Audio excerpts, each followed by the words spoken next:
Healthy खाण्याला चविष्ट कसं बनवायचं. अगदी सो अगदी तुम्ही थोडंसं त्याच्यावर पण मार्गदर्शन करा. हो, आपले किती रेसिपीज आहेत आपल्या किचनमध्ये जे अनहेल्दी पेक्षा हेल्दी टेस्टी बनवू शकतो. लाइक मी मगाशी पॅनकेकचं उदाहरण दिलं.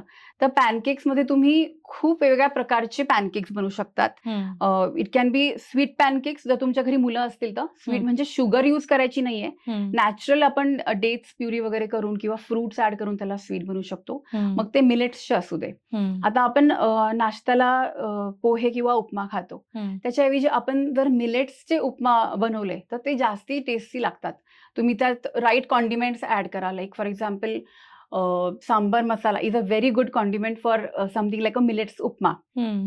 आणि मिलेट्स कुठले, तर आता जे पॉझिटिव्ह मिलेट्स आपण बोलतो, फॉक्सटेल मिलेट्स किंवा kodo millet, brown top millet, ह्या सगळ्या मिलेट्सला खूप वरचा दर्जा actually. If you see compare to rice or compare to wheat, it is very very healthy in terms of digestion, in terms of weight loss, in terms of fibre, मायक्रोन्यूट्रिएंट्सचा त्याच्यात भरपूर समावेश असतो.